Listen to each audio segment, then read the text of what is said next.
Welcome back, everyone, to Talking It Out with Bachelor Nation. Today, we have Bachelorette alum and fan favorite Andrew Spencer on the show today. Mike, I'm excited, bro. Oh, same. Can't wait to talk to him. Babyface Drew is what they call him. But, Mike, you know how we do, man. We got to do our hot takes before we do anything else. So I'm going to kick it to you, man. Obviously, to slap her around the world, we got to talk about that, right? Yeah, yes, no, we have to. There's so many things I can say about the slap from around the world. I can come from a comedic aspect. I can come from like why I feel the reasons were, and echo Emmanuel Acho, which I completely agree with what he said, to the things that were wrong about it, to how I would have reacted. But I'll just keep it short and simple. Two things. One, I'm so glad that Chris Rock did not retaliate the way that most men said that would retaliate, because it would be a completely different storyline. If Chris Rock retaliated, it would have been a completely different storyline. So definitely, I say, Chris Rock, I mean, you deserve to be slapped, but at the same time, I'm glad that he took it on the chin. Yeah, he kept it professional. And then, I mean, everything in their relationship is open, except for talking about certain things, talking about the hair, medical conditions, and then also, which I agree with though, the dude that created a documentary about black hair is the dude that talked about black hair. Wait, what? It's on to you. Chris Rock created a documentary. So he produced. That's right. And created a documentary on black hair a few years ago. I believe it was like 2017, 2018. Don't quote me directly. It was a great documentary. I loved it. Like to uplift, because as in the black community, it's a lot about colorism and the way one's melanin is. And then the second thing is about black women's hair, right? Those are two things that are really big in our community. And so he created to uplift black women for their hair. And so it's kind of ironic that the same dude that created this documentary said that joke. I mean, there's so many like different angles that I wanted to talk to you about. I mean, when it comes to Will Smith, I mean, everything he's gone through the last couple years, I mean, with the whole entanglement, August Alsina, you know what I'm saying? Him sitting at the red table talk with the bloodshot eyes, like just sitting there, like listening to all that. I mean, I feel like his manhood at the end of the day was questioned, and it's been questioned for the last couple years, and I think he just had enough, right? And he just snapped. Absolutely. And, we saw him laugh, right? We saw him laugh at first. Jada was rolling her eyes. Hey, but you saw Jada's face too. I wish there was footage of like that split moment, because that's the last thing we saw, right? Him laughing. Yeah. And then next thing you know, he's walking on stage. But I would have liked to have seen that brief interaction, that one look. Did she give him a look? Did she have her head down in disappointment and embarrassment? And then he just saw that and went up? Like, what was it? You know what I'm saying? Because I know there's a lot of things going on social about, she gave him the look and like, are you going to let this man say that about me? And then he went up, but is that how it went down? But see, even if that were the case, right,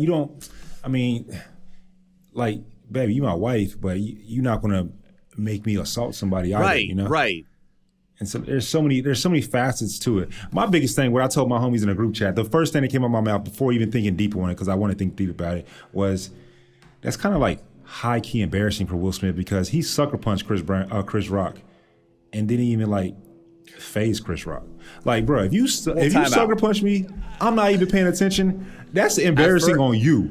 Like, I don't get no blood. Like, I don't go to a knee. I'm talking crap about you. When I thought it was a punch at first, I was like, damn, this Ali punching? I was like, but then when I saw it was an open slap, I was like, number one, that's even more disrespectful. And it is more disrespectful. For people that don't know, for people that don't know, when men get slapped by another man, if you slap me, that is 10 times more disrespectful than a punch. Exactly. So then I understood, okay, it was a hard slap. He definitely moved him. But at the same time, it wasn't meant to knock out. It was just, hey, shut your mouth. That's it, right? But what does this mean when it comes to, like, comedians, right? Comedians, I mean, there was a couple comedians that spoke out. Wait. I'm ready for it. Is this open season on comedians for people in the crowd to just come up and slap the hell out of them or assault them physically? Or I'm sure comedians now, because of this situation, will have to have more security. But I don't even want to play into this conversation that we have to be so aware of every single little detail, right? Comedy is art to me, and we need to leave some room for them. They've already been scrutinized so much. Just a shout out. My favorite comedian right now is Ali Wong. She is absolutely hilarious. She's killing the game. Me, I mean, I've always been a Dave Chappelle guy, and he will definitely be covering this topic. I am damn sure about that. He's 100% gonna cover it. He's 100%. Ali Wong probably won't. She just in her own world of funniness.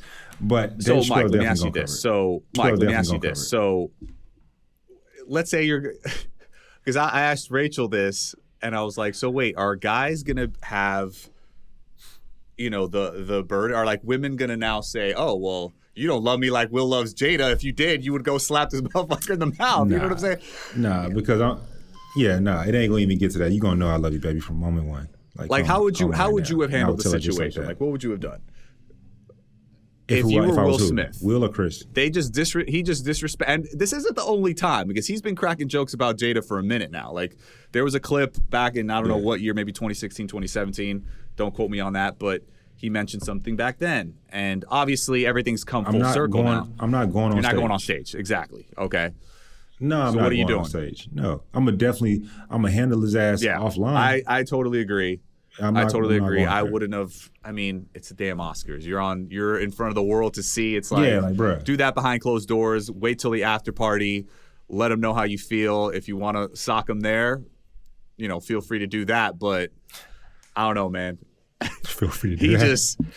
He just went beast mode in that moment. I mean, it was. When you ask me that question, there's a bigger issue at hand, which is what I tell people all the time. Like, you cannot hold in. Yeah. Because he's been holding in for a score, 20 plus years now of holding in. And so he finally had an outburst. That's just human nature. So if you hold in for all this time, you're going to have an outburst, right? And so when you ask me that question, I'm like, that would have never happened with me, because I'm gonna handle this shit from moment one. Whether it be with my wife, my family, some comedian, some associate or friend, I don't know their relationship. So that would never occur. And let's be real, Mike. We ain't got Will Smith money.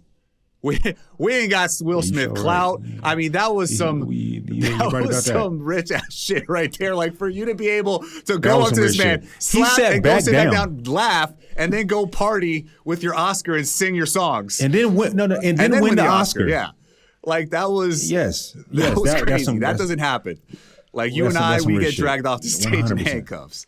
Like 100%. Just for Chris Rock. He is going to make so much more money off of this. Like he really is. And I'm not even talking about from like a lawsuit, because I feel like he won't do that. But people are going to be at his comedy show. For sure. I mean, you could literally make a whole hour comedy special. Like, Netflix, HBO, they're all going to be clamoring for his services. And I mean, honestly, like, when's the last time Chris Rock was like really hot? Like, I mean, I remember his comedy specials, but not like a recent one. Like, so he's definitely making a comeback, like strong. He 100% will be. There's so many jokes online about this whole situation. Chill. Straight up. Has absolutely like the memes were out chill. For a second within like 20 minutes. Right. I mean, you and my close friends group. I had to stop posting on my close friends group. I only posted like 3 of them because I had like 50 of them. I was just laughing at every single one of them. It was just so funny. But it would have never been me put in that position, because you have to. I've said it before, and I've gotten people came at me. You got to put people in check and let them know what it is. You have to say, "Hey, I'm not cool with this. This shit ain't flying no more, baby." Whomever it may be, right? And so I think that with Will Smith, that was just built up aggression over time, built up tension, and then, like Emmanuel said in Will Smith's book, he speaks about it as well. He speaks about the one thing that he has always felt that has held him back, which is just he's in the moment. He hasn't been able to protect the woman that he loves most. And he talked about his mom's story. We all have seen publicly when the dad was beating on his mom. We've all seen publicly what's taking place. A few different occasions, not probably even every single one. And so the boy was fed up. I will tell you this: if I was Will Smith, if I'm going to go on stage and hit you, I'm knocking your ass out. It's just that simple. That was kind of embarrassing, because my homies would be like, "Mike, how you gonna hit this man? How you gonna sucker punch this man?" Literally, you are 100% in the wrong, sucker punching this man, and like he just don't even flinch, bro.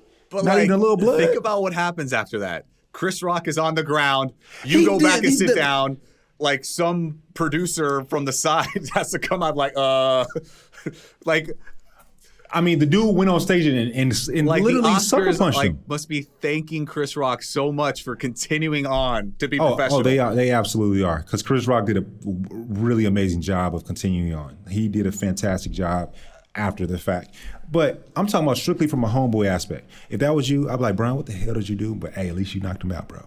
Like, if you gonna do it, you got to do it. He gave. That's all I'm saying. He You gave can't him be the going open up there hand, man. He and gave him half. the open hand. You could open hand and get somebody Use on the the knee. Have you not slap seen these slap contest, yeah. challenges? They slap the shit out of you and knock you out. Like, come. Yes, like, bro. And that's just I haven't seen nobody talk about that take. That's mean, embarrassing to me. It was I'm just in a gonna nice say it. tux, bro. You know, I don't know. It was. So therefore he could have been debonair and just sat his butt down and handled him afterwards. Yeah, if you're gonna go the gangster route, then you need to take the gangster route. yeah, That's all I'm saying. physical violence was not the answer in that situation. I mean, all I the do not memes condone about physicality all the violence memes as well. like, this is exactly why his mom sent him to Bel Air. Like, where's Uncle Phil in this situation? Like, we need Uncle Phil. Yo, seriously, rest in peace, Uncle Phil. Ugh. He really is from Yeah. West Philly. Yeah, he really wanted to is show from everybody that too. I'm very happy though that, and I mean this with all sincerity, that to be in a marriage in Hollywood, to be a black married couple in Hollywood, and they've gone through so much and they're still together, I definitely applaud that. And at the end of the day, what matters most is his number one woman. Yeah. You know? He got enough money to fight any charge, which I doubt a charge comes against him. He got money, he got effing money, right? Chris Rock ain't gonna press charges. He got an Oscar. He don't got to work again a day of his life, but guess what? He's still going to work because he has his own production company, so nothing is going to happen to Will from a, like, if it was you or I that were a new actor, our shit is over, we're done. right? We're done. But we're done. Like, okay, never come back. You're blackballed from the game, right? It ain't gonna happen to Will that way. And if he is blackballed, he got enough money, he got his own production His company, do his legacy own is thing. cemented, in the movie industry. But 100%. it's just They better not take away his Oscar either. no. That's We will have a huge hot take if that they would would take not away be his right. Oscar. But I mean, I could definitely see him being banned forever. Right? I mean, assaulting son. No, not that he cares, but they gotta do something. And it was just a bad look overall. I mean, you saw Serena and Venus, like they were there. He was representing their father on the movie screen, and it was just it kind of put a little damper on the entire night, which sucks. You know what I'm saying? Which should have been a moment where he celebrated. I mean, apparently he kept on celebrating like as if nothing happened, really. So it was just it was wild. Imagine wildest moment on TV history. One of them, at least. One of them. Imagine you've had so much pent-up aggression over all, not even, I don't want to say aggression because that has a negative connotation, but you've had these pent-up emotions for so long, and you finally release it on this big, goofy, big gum, big teeth comedian dude that you've known for 20 years, and you got to release it, and while your baby watching in front of everybody, that has to feel good. So of course he celebrated afterwards. Yeah, he can fight the charge. No big deal. I mean, people also talked about that, like, what if it was somebody else? I mean, there's so many layers to this, right? It's like, would he have done that there's some layers. That's what I'm trying Jason to Momoa, Bradley Cooper, The Rock? Hey, he wouldn't have. You know who he wouldn't have done it to? Jason Statham. There you go. Jason Statham would have whooped his ass. Man, I would have been up there. I would have been like 300, kick his ass down the stairs. Like, there's no way I'm leaving there without getting a lick in, man. There's no way. That's that's the ego within us, which I completely agree with you. But that's why I have to give it to Chris Rock. No, and at the same time, like, I got to agree. Some people were like, man, you don't even know what you would have done in that situation because nobody expected him to do that. You know what I'm saying? Like, you thought he was going to come up there and say a joke and, get back at him. I disagree with that. I disagree with that full-heartedly because when I was in the military, we know something called fight or flight. And in those moments, when shit hit the fan, when you're deployed and there's a grenade, there's an IED, there's anything that happens, in those moments, you learn who you are. And so, but it was like slap, and then he was gone. Like, he was already like jogging down the stairs. Like, wait a minute. Did that just happen? He was debonair after the fact. I thought it was fake at first. I thought it was fake. I was like, they plotted this. I was like, ratings are up. I never thought it was fake. At first I did. I never At could first, I think. was like, Nah, wait, that look real. It wouldn't be good for Will Smith's PR team if it were fake. I mean, it is what it is at this point in time. Also, excuse me. Also, side note, which no one said, Kim Kardashian released her apology, quote unquote, at the most Timing is perfect everything, time. bro. Did you catch these things? Like her PR team, bruh. I want them to give them out. I will pay 50 bands for their masterclass. You mean Kris Jenner? Yeah, she is the mastermind behind everything. Or no. Yes, Chris. No. Kris Jenner's. I forget who's who. The mom. The mother. I forget who's She was who. like, Okay. release a statement. Yeah, She pushed the button. She was like, "Oh my God, there's news that is huge. Let me release Like, this for my daughter." Boom, perfect. No one this will knows fly about that under one. the No more. radar. Cool. Hey, bro, I'm trying to get the babyface assassin in here. I want to get his Let's takes do right it, quick. man. How I about want to you? hear his take on this whole situation. Babyface Drew in the house. Let's it. bring him in. Yo, Bryan, life literally can be so stressful at times with so many different things going on. Sometimes just nice to chill, to relax, just play a game on your phone, unwind. And recently, I've discovered Switchcraft, man. Yeah, man. A lot of match 3 games seem to be the same, but Switchcraft is a brand new take on match 3 games. As you play, you unlock pieces of a beautiful, magical, and gripping graphic novel. It has me completely consumed right now. And there's one thing that I really like about this game, which is the characters are completely diverse. The story has over 85 characters from a variety of cultural backgrounds, as well as disabled and LGBTQ plus individuals. I really like that too, Mike. Plus, there are literally thousands of levels of play, so I never get bored. In Switchcraft, you can take on the role of a witch at Pendle Hill, the world's top academy of witchcraft. Play your way through hundreds of enchanted match 3 levels, revealing a dark and winding mystery. And it all starts with the disappearance of your best friend. Now it's up to you to unravel the mystery of her disappearance using your magical match 3 skills. Download Switchcraft for free and unlock the magical mystery. Andrew, what's up, my man? Welcome to the show. What's up, guys? Thanks for having me. Good, man. Pleasure to have you. Nah, thank you for being here. Welcome to Talking It Out. Andrew, before we even get into it and get to know you on a deeper level, I have to know, do you shave or are you just like born with that baby soft skin? What's up, man? Bro, I wish I could grow facial hair. You have no idea. I think that's the one thing I need to check off. Once I get facial hair, I'll be straight. Because people still think I'm like 21. I hate it. So like no facial hair whatsoever? You hate it. That's great. You see this? You see this right here? Little fuzz? That's like 3 weeks. I haven't. Oh, wow. I learned. He said it's like I'm 3 not gonna lie weeks. to you. I did this the fake mustache thing. I was doing like a Steve Harvey thing, like, and I liked the way it looked. I was like, oh, maybe I'll grow out my mustache. So the TikTok. This is how the progress is going. Oh, man, that's crazy. Mike, have you ever seen those little, it's like those rollers with little spikes on them? I got it. You got that? You tried that I know already? exactly what you're talking about. I was just throwing out a suggestion there, but I've been I got suggestion? it. That's Yeah. for sure. Yeah, I've been trying everything. Nothing. all right. What? Well, it's a work in progress. Right. How old are you, Andrew? I'm 27. I'll give you to about 35. You ain't got it at 35. You might as well just throw it away. Nah, I know what's coming, man. My dad's got he's got a big beard. My brother's got a big beard. All of my brothers have beards except for me, so I know it's coming. What? They call you the babyface assassin. Okay, well, Literally, I'm the youngest, so I got stuck with the no facial hair. So. All right, Andrew. So we got to get to this, man, because we just finished talking about it on our hot takes. I mean, the slap heard around the world, man. We got to talk about it. What is your take on Will Smith slapping Chris Rock in front of the world? See, I'm a little biased because I love Will Smith. Okay. But also, I am a realist when it comes to people get slapped all the time, especially for talking about someone else's wife, maybe it be a mom. Everyone freaks out when it happens during events that are, not supposed to be happening yet. So I don't have a problem with it. Everyone, it's all fun and games until the rabbit's got the gun. So when it's all funny until someone slaps you. So hey, that's how it goes. You live with it. I think they'll just move on. I don't think it's super serious. I don't think they should take his award away.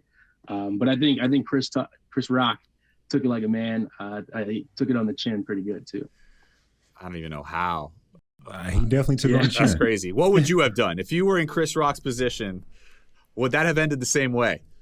Nah, we fighting. Yes. No, we're Yeah, not. we fight. No, we're fighting for sure. Man, how you been, bro? What's up with you? Man, I'm just getting off a tour with Bachelor Live on stage. That was crazy, man. I ain't never slept on a tour bus before, so there's a whole different environment that I was in. And I'm usually having a helmet on in front of like an audience, but now I had to take that off, and I'm just face to face with all these people. And it was the craziest experience, man. Like some of the crowds got up to like 2,000 plus. So it was definitely different for me. But after that, I'm just kind of figure out where I fit in the world here.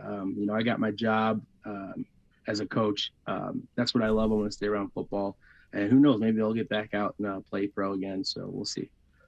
Well, dude, you just said so much right there. And thank you for sharing. But that was an awesome sentence to say. Did you ever think you would be saying, slight flex, I just got off tour with Bachelor tour bus.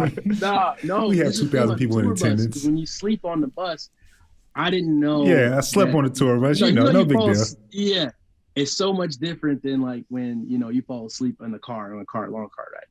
Man, like when you like fully like just give yourself up to the bed, you start rocking. I thought for sure that we just went over a cliff or something. I was scared. I had a panic attack because the first night I had a panic attack because I didn't know what was going on. And they put you like in this little room, the door's automatic, the windows are automatic. So I couldn't open or move anything. So I was just like, I thought I was in a coffin. It was just weird. Oh man. So talk to us about that situation, That's man. crazy. Like what was that experience like? Because I see the promos, I see Becca, I see you guys, all in your suits looking dapper. But what is it? Is it like a Bachelor type experience just sped up, fast forwarded, where you end up with somebody at the end? How does that work? No, yeah, exactly. It's a Bachelor sped up. Obviously, no one is going to end up with anyone at the end. Well, it could possibly happen, but for me, it didn't happen. Well, you say, yeah. Yeah. Okay. But no, it's just good fun. Everyone gets to get the ultimate experience of being up close. Some people are yelling at the TVs like, no, pick this person. But now you get to do that in person, and we get to hear, and it'll actually affect or sway how we might pick someone. And then everyone whoever comes up on stage is completely picked from the audience, and they get to enjoy and just become a Bachelorette. We've gotten multiple responses saying that was like the greatest night of their life, and they're so thankful that they got to be a part of it. A lot of married women with children, I love that. Get a chance to be a Bachelorette contestant or Bachelor contestant, whatever. They enjoyed it, man. And I had a ball being out there with them. I just got to cut loose on stage. Man, that's great. I was wondering where you were going to take that. You said a lot of married women. I'm like, okay, now where's Andrew going with this one? Hey, man. Married women need roses too, right, Andrew? That's what I'm saying. But yeah, and then we had Becca though. Like Becca was probably like she carried the whole show because I didn't really have a script, so I'm just going off at the top of the head. She made sure everyone was in line and got us going. She's really great. Very cool, very cool. So Andrew, did you make sure that you set the precedence for everyone else, for all the other fellas that's going to be on Bachelor Live on stage? Yeah, a little bit. I did get a little bit carried away in some of the acts. So I mean, I actually had rehearsal. Some of the guys don't have rehearsal, so they might they're going off of all the videos of my performances that happened, and they have to like watch that and kind of replicate off of that and what they want to do. So yeah, you're talking about performances. Like, what could people expect if they were to go see a live show? Like, are there group dates? Are there one-on-ones, that type of thing? You got to do the crazy things that you see on the show as well? Yeah. There's group dates. There's one-on-one, or not one-on-one, but group dates. And then we just do a bunch of fun games. We had like a lip sync battle that gets really crazy. That's probably one of the best. And we had a couple group dates where you do like a movie night. That's probably one of the best ones. And then obviously you get down to hometown cool. where we get to learn about the city that we're in, and then fantasy suites. So we get it all in one show. What does fantasy suites look like on Bachelor Live on stage? Like a closed off room in the back. Like, I mean, I don't want to disclose too much because I feel like some people must see it for themselves. But usually, I mean, you heard the song Pony by Genuine? yeah. There you go, Magic Mike. That's a classic right there. There we go. Yeah, so that's what Fantasy Suites looks like for a little bit. Okay. All right. So if you haven't been to a Bachelor Live on Stage, make sure you head out and check one out as soon as possible. Your boy Andrew's on there. All right, Andrew. So let's go back. We got to know you on Katie's season, and you definitely became this fan favorite. I mean, you're all over the place. You're hot right now, bro. You're hot. Looking back on your time on The Bachelorette, do you wish you did anything differently or maybe accept Katie's offer to come back onto her season? No, I don't think I would do anything differently. That was exactly who I was, and that's who I wanted to perceive and show everyone. That's, very true who I am. So I was very appreciative that that's kind of what was shown on television, and that's exactly who I wanted to be. I think, Katie's very happy now, so I'm sure that, no one's really wanting to go back and redo anything. Meant to be is meant to be, right? Exactly. Go ahead, Mike. Well, talking about, that was you dating Katie on TV, but I want to know more about like real life. What's up with you and Holly Berry? Your Holly Berry, Teddy. How are y'all doing? He just went straight for the T, didn't you, Mike? I have not met Teddy yet, but I've heard great things about her. Obviously, she's one of the girls that I am definitely looking to see on the beach if I were to go or if she were to go. But I mean, as far as that goes, man, that's all rumors. There's nothing going on between us. Okay. I know I've heard a couple of things that people were saying that we were dating outside the show, which is not true. Not true. Okay, he's Not clarifying those rumors right He's now. clarifying it. Now, I mean, Mike opened the can of worms. I guess we might as well go ahead and ask. I mean, okay, so there's Teddy. Is there anybody else that you would want to see on the beach in paradise? Because I mean, let's be honest. You're going to be on the beach. Like, you're going to paradise. Everybody wants to see you there. You're going to be on the beach. I mean, I've said the couple names already that have come to mind. But I think there's been a couple I think I might add that maybe I don't know, I could see something happening. Man, say he added some additions. Well, yeah, you get the So who are those additions? People. Well, y'all good over here. Y'all getting everything. I'm just same list. I'm just gonna stick with the same list. So it's Nah, Drew, nah. It's just the fellas Serene, talking it out, bro. That's all this is. I would say Eliza would make it as well. So Teddy, Serena, Eliza. Yeah. And you're saying Right there's now- two. And you're saying there's two additions besides those. Yeah. Well, I have no idea if they would ever go on the beach. These are like an older season. Well, maybe if you put them out there, they'd be inclined to go. That's all I'm saying. We got connections. Come on now, Andrew. We got connections. I would say Jasmine. I think she's just recently became single, but I know she had a whole thing going on, so I don't even want to really. Wait, Jasmine in Houston. Jasmine in Houston. Okay. From Peter's season. Okay. Yes. She's a pretty awesome person. Who else you got? One more. We need one more. Oh man, y'all are really good. You gotta put it out in the universe, man. I feel like I've already had. I think that's good. Bro, this is just your homies talking, trying to help you. Like, I'm gonna call you soon. Really that's really just that's honestly, if I get to the beach and either one of them, I would definitely pursue those for sure. Okay. What if there was some so. type of a love triangle where multiple women that are on your list went after you? What would you do in that situation? How are you gonna handle all that? Dude, I know that's the one thing I'm terrified about. No, I honestly, that's the whole point of me wanting to go down to the beach is to, kind of just, I think you just know when you know. I just really want to just have that incredible connection because there's a certain amount of time you have down there that you won't get in the real world. So I'm looking forward to just really honing in on that, and whoever I hit that connection with, I know for sure I'll know because that's just something I've been looking for my whole life. Yeah. So I'm ready for that, and I hope that it doesn't become a lot and people coming in and out, and I'm sure they're gonna have their choices as well too. So Andrew, I'm not worried about that. Word of advice, man. Just remember this: the truth will set you free. Be honest. 1,000% transparent with everybody, because as you've seen, it can become a mess. It can become a mess if you start telling women different things. So be careful out there. Yeah. Yeah, I know, man. This is Andrew. Just follow Joseph. Joseph. It's all the Bachelor's fault. I mean, they just pick these great women and they throw you down there. I mean, what are you supposed to do? What are you supposed to do? You said, I'm not going to even say.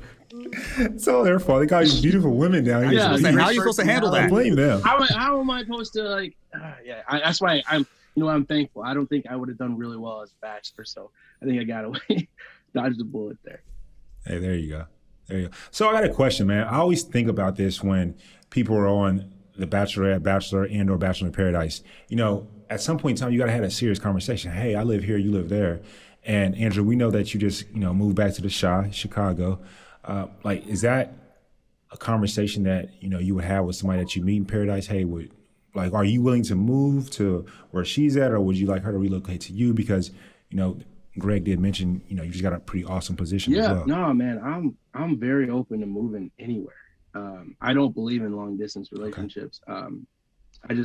I've been in it, and it just takes a toll on both of us, and it's just not very healthy. And I feel like just having that person around is, it just does a lot more good for me than having someone be like over phone and whatnot. So whatever the case may be, whether she wants to move towards me or I move there, it's, I'm open to either or, whatever fits for both of us. That's why I'm so excited, like I said, to be able to go to this beach, because these people that are on the show don't live anywhere near me as of right now. Like, there's no Chicago contestants that I think are even going to be on the beach. So it'd be very hard for me to, so I have already thought about this now, and I'm very comfortable with moving anywhere. Andrew, I'm gonna have to come at you a little bit. I'm gonna have to dig a little bit. I know you're big cuz. I already know Clay. He up in New York now. I know you make your trips to New York. In New York now? That's where all Clay moved to New York? Yeah, I'm the last one in Chicago right now. Okay. So, because Dustin is up there as well. So when you go to New York, it's like a flock of beautiful ladies from The Bachelor. I've actually not met any of them. Yeah. I'm not even lying. Okay, you haven't met none of them? I don't know why. I think, maybe we'll run. I have not met one. Not one of them. It's crazy because we do go out quite a few nights in New York, but I have not met one single Bachelorette girl or contestant. Yeah. They're all waiting to meet you on the beach. It might be great for you guys to meet in person. So I'm happy for that too as well. So I also I don't want to put myself in situations where I know I can violate contract or whatever the case may be. So smart man. Yeah. What do you without violating contract? Yeah, definitely listen to Bryan with that one. Without violating contracts, but then also you travel quite a bit with the homies. What is your etiquette? What is your take on, I'm going to the beach. Should I slide in her DMs or should I just wait? Like, what is Andrew's take on that? I think you could. I don't see a problem with slide. Here's the thing. I friended most of them on Instagram. So I'm very okay with casual, being friends right now. There's nothing wrong with being friends with somebody. It doesn't mean you're aggressively or you're thirsty. I'm not thirsty. I'm just some people don't understand that I have a lot of friends that are girls because I can be able to just be a friend. So that's what I my approach is usually. So if I see something that I want to laugh at or say something, a comment, I'd swipe up on it. I'm not fearful. I don't think that's sliding in the DMs to me. To other people, it might seem that way, but I think in order to just be able to be friends with somebody first before you is totally fine. There you go. Bro, I completely agree with you there. I hate so many times people have been like, yo, you're commenting on this girl stuff. You like her, you like this one, you like that. I'm like, bro, why do I follow this person? Exactly. I follow them to show them love. And it's my personality. I want to be able to engage with the people that I follow. Or else I wouldn't do it. You know what I mean? Yeah, it's should I just Wait go follow them? Mike, hold on a second. The other week you were talking about. Wait, this interview is for Andrew. This interview is for Mr. Spencer. We are talking to Mr. Spencer today. If you were dating somebody, do you have a problem following them, or would you not follow them on Instagram? If you guys were, first couple of dates. Remember that conversation, Mike? So if I'm dating someone, would I not follow her? You follow her, right? Yeah. What? No, well, Okay, Bryan, go you didn't ahead. ask the Go question. ahead. Ask the properly, bruh. question. Come on now. Ask the Wait. question. Wait, time out. How can you be dating someone before you even follow them? I don't even understand that. I don't know how you got away with that. You got to do some reconnaissance a little bit, like investigative reporting here. You don't got to do no reconnaissance. You don't have to do reconnaissance. Like, your reconnaissance should simply be having a conversation. It's called effective communication for a reason. Effective communication don't mean figure out her IG password and do reconnaissance that way.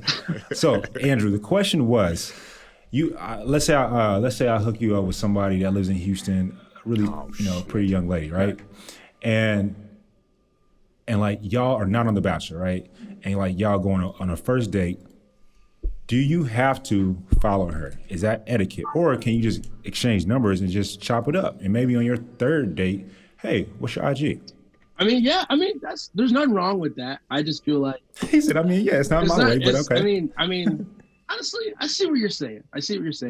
But I feel like the life that I like I'm in, the environment I'm in, I feel like it's something that she's probably gonna want to know, and want to see, like, and to feel or give her reassurance that she's seen, and like I just feel like I would have to follow her. Follow up to that, Andrew. Y'all stop talking after, let's say, 5 dates. Do you unfollow? No. Okay, no, I see what you're talking about. Gotta keep it up. Well, you could keep.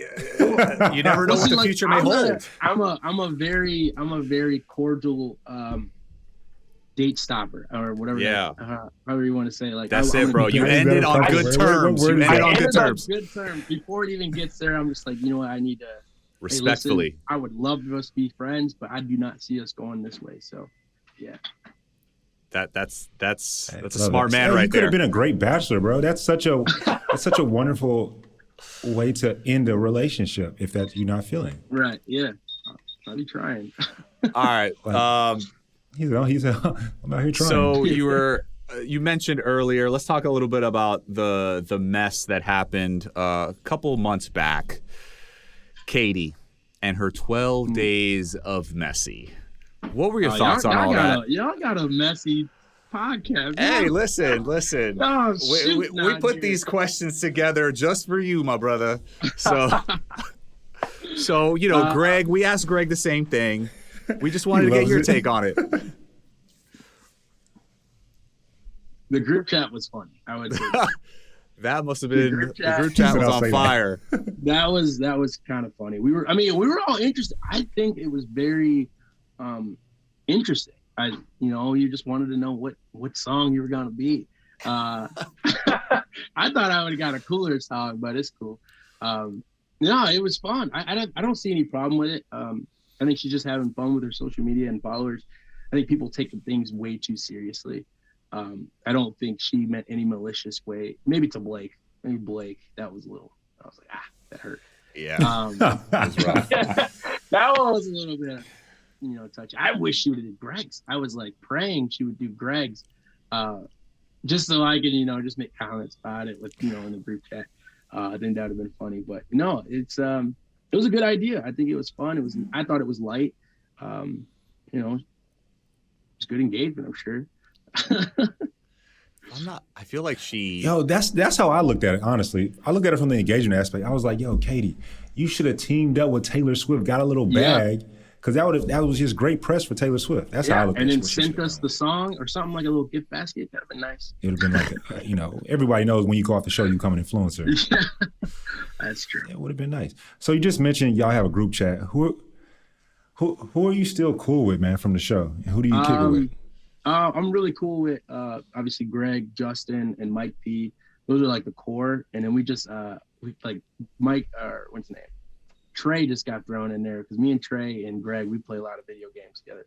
So we'll play Call of Duty, and then we'll have like a long chats while we're playing. Like, that's therapy right there. Men's therapy is really. Oh, okay. I'm telling you right there. So you hear everything in Call of Duty game chats. Okay, time out. I gotta know this because no offense, I stopped playing video games, like, I would say in college. I think NBA 2K, that was it. I would play against my roommates. There was like 4 of us in an apartment, but after that, that was it. No. Like, when you date women, like, do they get on you about that? Like, Is that like your quiet time where they got to understand, like, hey, this is my therapy, or do they get on you for playing video games? My last girlfriend wasn't very happy about it, but man, I need that. You need that guy time sometimes, and all my guys are engaged right now. One of them married, and a couple of them are about to get engaged as well. So it's, you know, I don't get to see these guys at all. I got to make appointments. So the only time I can see them is when we're all playing video games and talk, and we get to hear exactly what's going on in their life, and they get to hear what's going on in mine. And like, man, it's a beautiful thing, because then you can it'll just tail off, and someone's talking shit about getting killed, and then it gets back into a conversation like, did you see this? So it's good. You know, it's very healthy. It's a good conversation that you need with the guys that you can't, you know, go grab a beer with, because, you know, they're all locked down with an old ball and chain at the moment. So fast forward into the future. Like, I imagine all your boys that are married, engaged, whatever, they have like this whole man cave set up for these video games. Like, is that something that you're gonna have in your future? Absolutely. It's a must. The man cave is like the one thing I am thinking about. Like, I was thinking about it's crazy, because I was thinking about this the other day. I was like, man, I need a man cave. Just like, you know, a bench rack and a gaming set just in one room. You know what I mean? So like that's all I need, and she can have the whole house. That can be her sanctuary.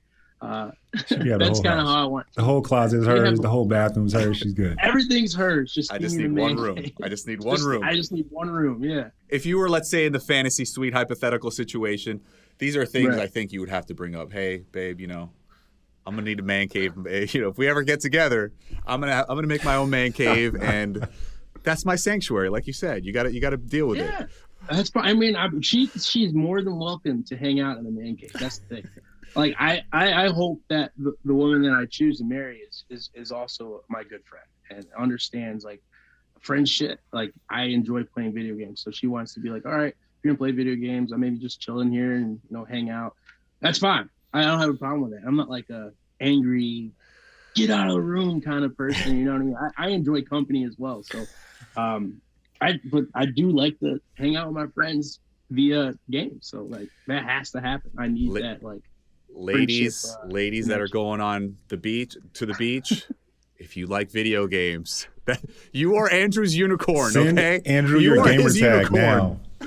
Send Andrew your gamer tag. I mean, I think I'm gaming a lot now is because I don't have, you know, anybody. So like, that's the biggest thing. Like, me and Greg were talking about the other day as well. Like, we are just like, we hate. I feel like I'm missing something. Like, there's a piece like out of me that I'm missing. And I'll go out, and it's not even enjoyable anymore. Like, I don't even enjoy going out, unless I was like with my, like, you know, significant. It was like, hey, you ready to go home? I'd be like, yeah, let's get out of here.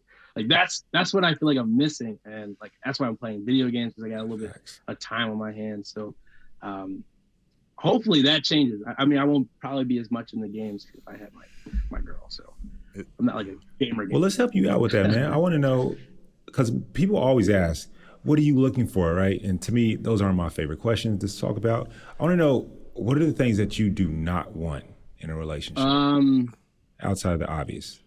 So obviously one is you do not want her to get mad at you for playing video games, right? I mean, she can get mad. That's not like a deal breaker for me. I'm just, you know, I would love her to hold on. Before you go on with that answer, did you see there was like a video that came out where the girl in her marriage vows, said that she wouldn't mess with her husband during the NCAA tournament. And she had to keep her word. And you just see the guy like watching TV, and she's like in the corner with like a mean mug look, and she can't mess with him.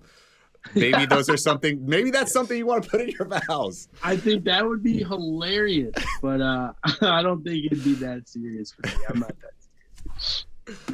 All right, so go ahead. Things you don't want in a woman.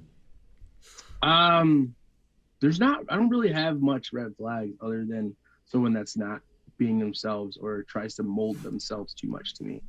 Like, you don't have to be just like me. You know what I mean? I'm okay with, you know, us having differences and, you know, us working around it. Like, if there's things that you enjoy now because of me, great. I love that. But like, I don't want you to kind of shift your whole world to kind of, you know, match me, that just doesn't bode well with me. But other than that, I mean, I don't really have much. You know, I'm very hard to really get angry or annoyed. I'm usually very positive. All right, Andrew, I feel like we gotta know you a little bit more. So I want to get into your background, man. What you were raised by a single mom and you have sisters. Do you think that helped shape you as a person that you are today? Definitely. Well, I mean, my mom is a single parent, yeah, but I have brothers, two brothers, and then Okay. a sister. My sister's the oldest, so she's kind of like a second mom a little bit. But yeah, no, we've it's definitely shaped me who I am. Like I said, I'm very positive, and I think that's a direct correlation because of my mom. Obviously, well, not obviously, but a lot of people don't know. Like I grew up in the ruins. Like it wasn't perfect at all. Very very rough, very tough area.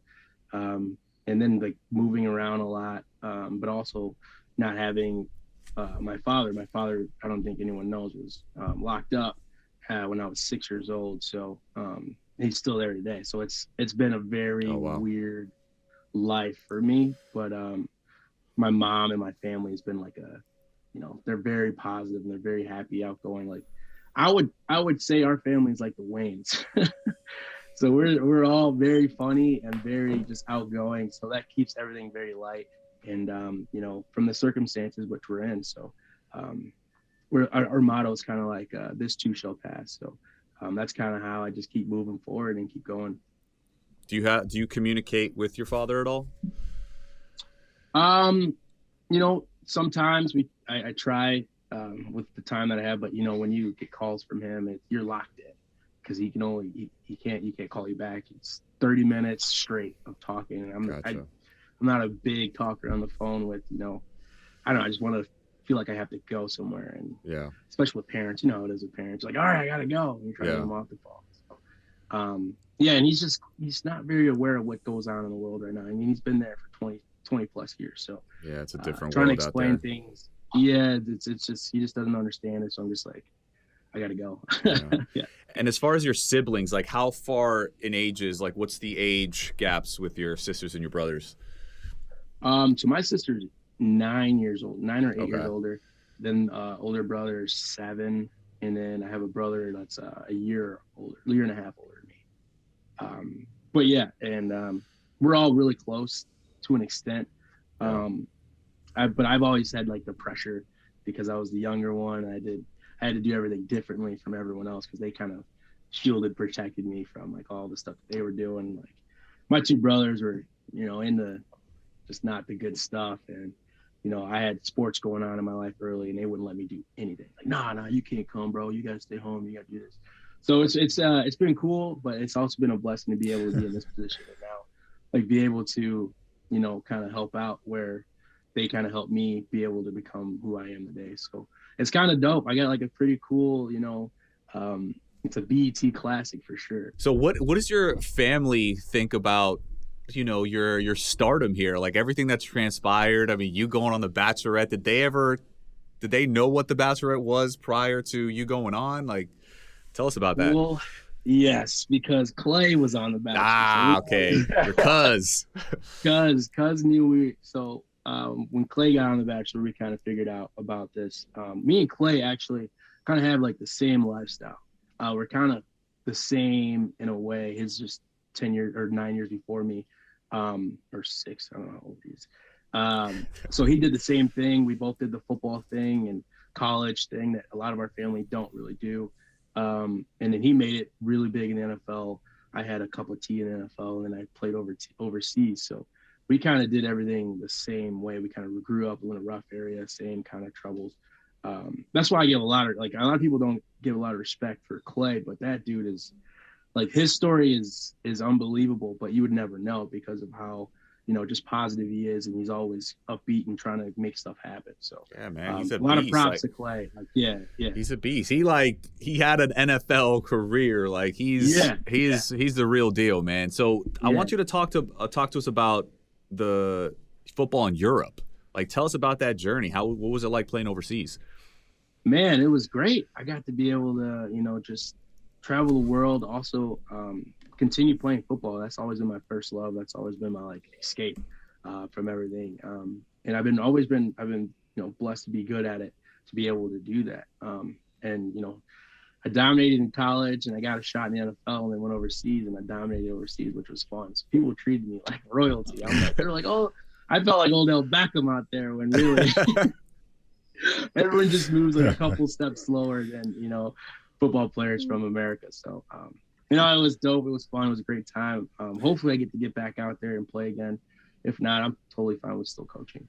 So what was life like in Europe, like off the field, right? I mean, you lived there. Where exactly did you stay?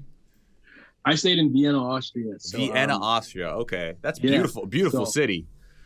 Oh, my unreal. God. What was so that I learned like? to speak a little bit of German because, just in order to get around, you got to know something. So I speak a little German, and then being able to, I don't know, man, the nightlife is crazy out there. Really? Like most times you don't get home until about 7 a.m., which was a complete culture shock to me. But I was young, so I was able to keep up with everything. And yeah, man, you get to travel. Like Vienna, Austrian food is terrible unless you're having schnitzel or kebab. Everything else is terrible. So you go to Italy, which is not far away. You go to Italy and you eat food there. So yeah, and then I just ended up traveling. And I've never left the country in my life. So before that, like going to play football there, like nobody in my family has left the country. So wow. I've just been extremely blessed to just kind of debunk every little stereotype that my family has really kind of been served, or statistic that we've been served. So I just keep going, and that's why like going on the Bachelorette was just another like thing for me to just be able to say I did it and like experience something that someone else hasn't, or something in my family. I don't know. I take pride in that stuff, man. That's amazing, man. So women love men who speak multiple languages. So tell us a little something in German. Schöne Augen, and they're like, what that means? That means you have beautiful eyes. That was my go-to. They'd be like, oh, thank you. Danke. And I'd be like, yeah, du bist wunderschön. And I was like, you are very beautiful as well. So those are the things I would usually say. And then my teammates taught me a couple of cuss words, but I can also just like speak regular greetings and, how do I get food and all the easy basic stuff. What would you say is the craziest thing that happened to you while you were overseas? Like any crazy stories that you could tell us about? Probably not. Come on now. It's okay. Oh, man. It's just your boys here. Yeah, I don't know if I can tell you guys on air about that. I'm sure we get a drink. Brian, I'm gonna have to have Andrew back on this one. We can get together one day. We can get a drink, and I'll tell you guys. Living in Europe is different. He sounded like he was a god over there. So I can only imagine. Okay. It wasn't like that, but it's very interesting to be, for sure. Like Barcelona is wild. That's probably the best city I've ever been to in my life. All right, Andrew. So, you played abroad. Looking back, is there anything you wish you knew before you went to play abroad? I wish I would have, worked harder to stay here in the States, but I would have loved to play in the NFL a bit longer. But no, I think everything I had going optimistically is like the best way you can do it. Just be able to just be thrown in with the wolves. I love that aspect. Like my phone dies all the time. So I'm one of the guys that are just, I got to figure it out how I'm gonna get home. And I love trying to figure it out. That's one of my favorite things is, just going out there on a limb. You don't know what's going to happen, and, just finding your way around. And sometimes you find some really incredible spots, meet some incredible people, because it forces you to just, use your human instincts rather than your phone all the time. So I love just being thrown into the wild. Yeah. Question about Europe. Did you actually experience any type of racism overseas when you were there? No, not at all, man, which was definitely weird because that is the birthplace of Hitler. So very true. I was very weirded out thinking about, me going out there, because I do know history very well. I'm a nerd for that kind of stuff. So I just would cringe every time I walked into some spots. And sometimes some people kind of look a certain way. So you're like, he definitely racist. But I've never I hear you, bro. Whatsoever from anyone about race. So obviously I can't fully understand them. So they could have been saying something, but nothing really to the extent where I felt personally affected. Gotcha. All right, man. Switching gears. You mentioned that you were Okay. a coach now. Yeah. So I coach at a private high You school. mentioned that you were a coach. Can you tell us a little bit about that? Yeah, so I'm at a private high school in Chicago called St. Pat's. Nice. I'm coaching with my former high school coach. So he coached me, and he's a really good guy with a great philosophy. He kind of helped me kind of just, get my head on straight and start thinking towards the future and, really building the man who I am today. Honestly, he had this thing called the Iron Win. And I was very selfish, I would say. I was very, me, I got to do this, I got to do that. And once I started figuring out, like, there's more to it. So I definitely had to join staff with this guy because I believe in all his teachings. And, just so happens to be in Chicago. It's like the best football in Chicago or in Illinois. It's the best league in Illinois. Nice. I mean, we can recruit kids in high school, which is nuts. I didn't know you could do that. So it's a whole different level. Very cool. So what's the end game, Nice. man? Like you coaching, like is there a certain level that you want to get to? Would you be an NFL coach, college coach? Dude, I would love that. I coached as well overseas. So there's a stint where I would just be like, oh, I'll coach this league here. So you got to be able to coach and play at the same time. So which was really dope. And just to be able to grow the game as well. I would love to stay within football, but whatever, helps to pay the bills, whatever keeps the wife happy is what I am willing to do. So Happy wife, it doesn't happy life, matter. man. Exactly. So whatever helps our family in the best possible situation, I'm down to do it. That's a tough life, best man, being a answer coach because they move around a lot. You know what I'm saying? Yeah. They switch jobs. So, be careful if that's the lifestyle you choose. But I know. We'll For figure real. it out. So wait, are you a defensive? You know how there's offensive coaches, there's defensive coaches. What side of the ball are you more geared towards? I'm a defensive coach. Okay. But, I could do both because I've played both, even in high school and a little bit in college. And then when I was overseas, I got to play offense, which was dope. So I understand both sides of the ball. I just understand football in general. So I feel like you can coach anything. But at this moment, I'm coaching the DBs. So Nice. that's what I'm most comfortable with. So like dream job, let's say, if you had to pick college or pro, you had to choose a team who you could be the head coach. What team would you choose? If I'm going college, I'm gonna go USC. Okay. If I'm going Sunny California? NFL, there's nothing better than that. Not a bad place, bro. I'm Right not in gonna lie. Hollywood, There you I go. think that is just the attention for the players and the team would just be good.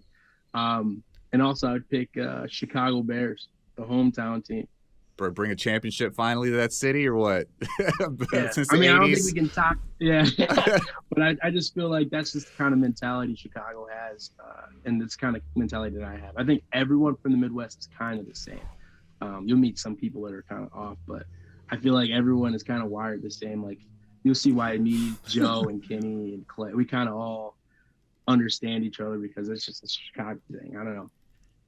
It's all about the shy, baby. Yes, sir. All right, man. So to finish off, we got to talk about what a romantic guy you are. Okay, because That's true. we've all been peeping those tweets that you've been putting out there about Bridgerton. What is that about, man? Like, talk to us about the love you have for that show. Dude, I don't know what happened, but I am I think it's because I started watching rom-coms young with my mom.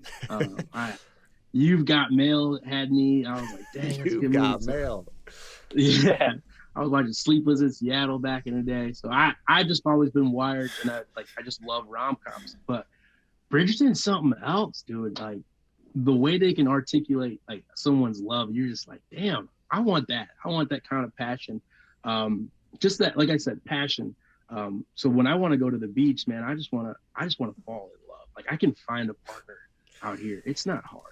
You know what I mean? But I've ultimately have been wanting to find that like ultimate love story with someone with the person I want to like, fall in love with. And I feel like this is something I can really grow into finding on the beach. And that's what Bridgerton, like I'm obsessed with. It's got the It's got the little bit of drama. It's got the Cannot funny, wait to see you propose, my brother. And man, I think every girl, every woman after listening to this episode is gonna like melt. I love rom-coms. I'm super romantic. I want to fall in love. Like, that's it, man. You got it. Although there's one thing, I don't know if I would be interested in getting engaged, and this is something that might be, controversial on the beach, but I don't know, the romantic in me would allow me to do the same kind of proposal as everyone else on that beach. So I would have know what I mean? So I would want to do something. I'm like, hey, maybe we go back and date. Maybe I just secretly fly us out to Paris or to Greece and do something. I want to do something special. I think she'd be more deserving of something else. So you want to do it on your own terms? Yes, but it doesn't say I don't want to marry that person right there and get engaged. I just would rather it not be on the boardwalk where everyone else has done it. Got it. That makes sense. That's fair. So speaking of romance, what's the most romantic gesture that you've ever done for a girl? Because I mean, damn, all these rom-coms, I'm sure you got a lot of ideas stacked up throughout the time. I got a ton of ideas.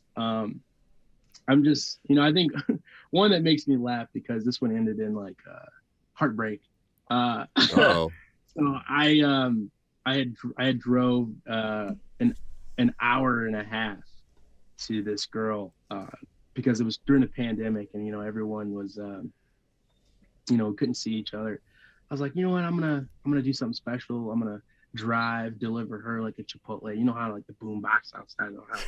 So I was like, I got her Chipotle John order Cusack. from her sister. Yeah. I got a Chipotle order from her sister, and she's got like, celiac, I think, something like that, where she couldn't eat certain stuff. So the fact that I knew her order was like one of the bonuses that I would have. Okay. So brownie points right there. Exactly. So I drive an hour and 30 minutes there. I'm at her pull up. I'm thinking this is going to be the most romantic thing. Like I brought her Chipotle. She loves Chipotle. Pull up. She's outside. I had her sister like have her outside waiting for me.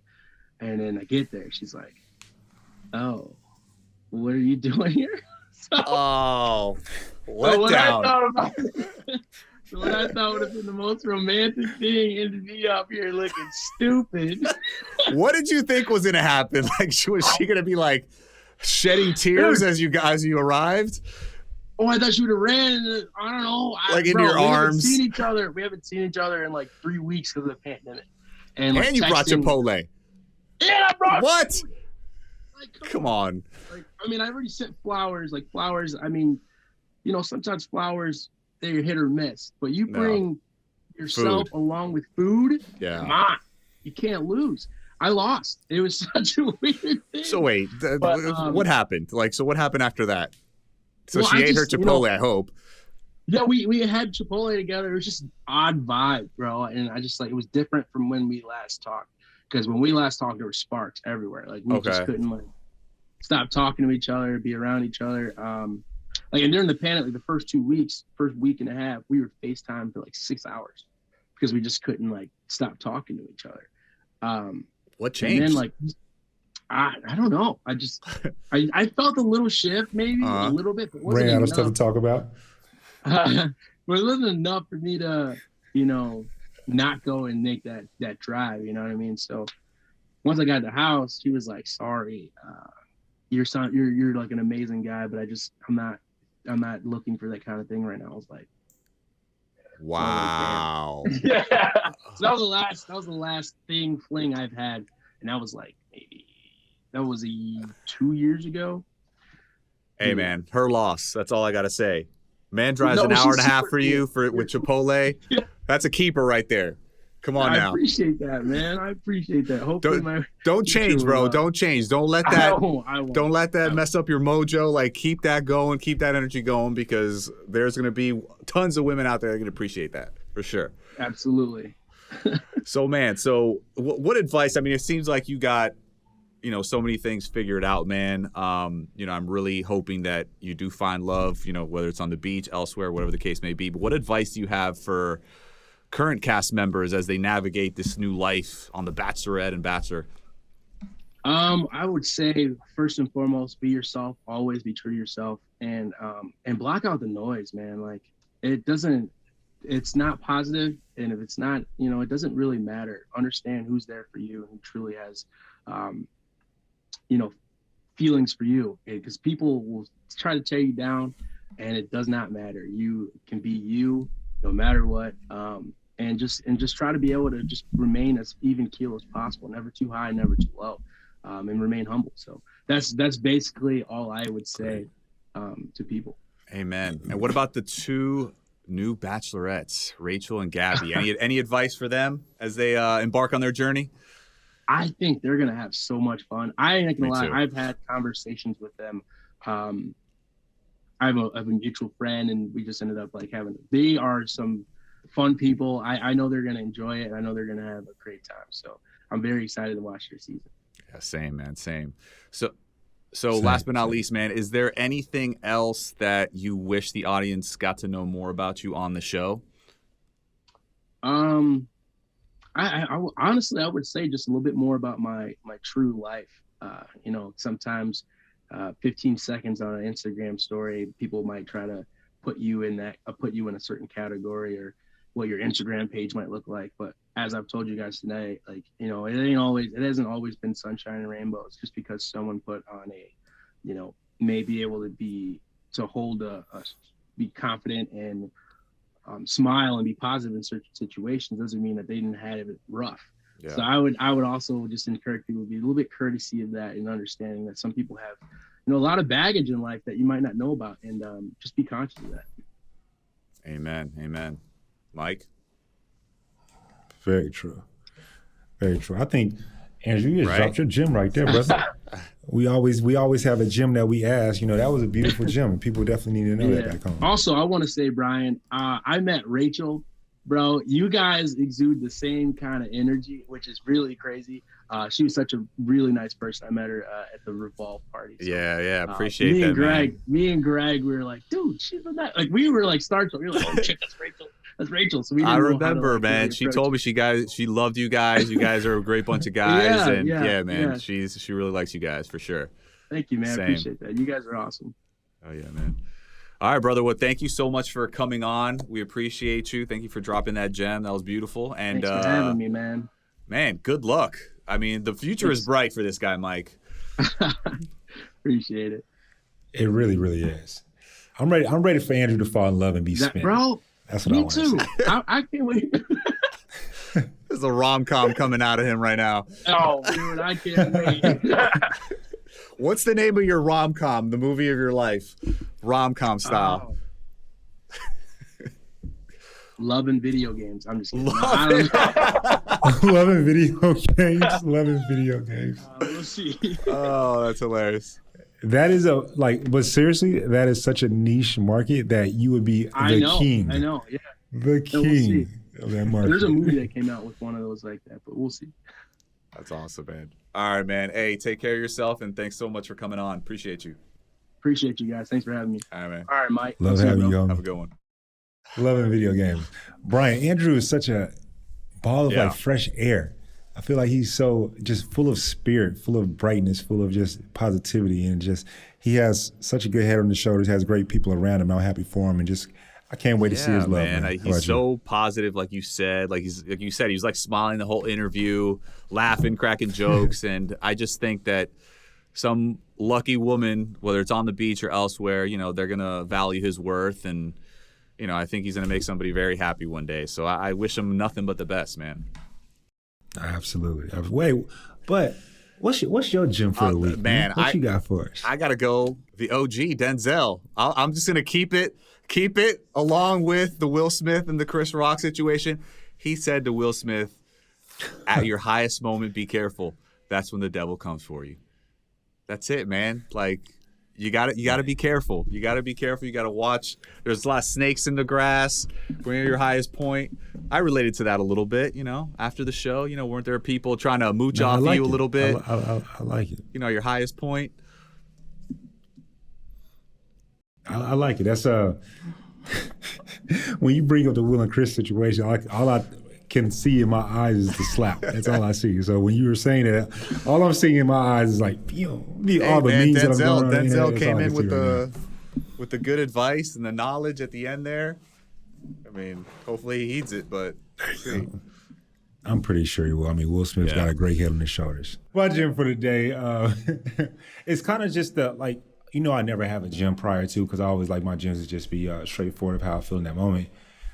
I love Andrew's spirit, and I think that if we convey that happiness a bit more, it rubs off on other people when we're just open and smiling and positive. Now, that doesn't go to say, you having a bad day, you having a bad day. Don't get it. No. I'm not saying forego the way that you feel in those moments. But at the same time, your energy is placed upon other people. And so I love that about Andrew and about just all of us. So that's my gym. But, bro, you already know what to do. Man. To all the fans out there, to all the listeners, we love you. We thank you for tuning into today's episode and for following us on this amazing journey we're on. We're talking it out. So we love y'all. Definitely so. And continuing, as always, we'd love to hear your opinions, your stories, talking crap about Bryan, because I do all the time, your insights. So please don't forget to like, comment, follow. Message us on social at Talking It Out BN. That's Talking It Out B as in Bachelor, N as in Nation on IG. And as always, don't forget to subscribe to our podcast and listen to us on the Odyssey app or wherever you get your podcast. And baby, don't DM me no more until you hit that subscribe. Love y'all.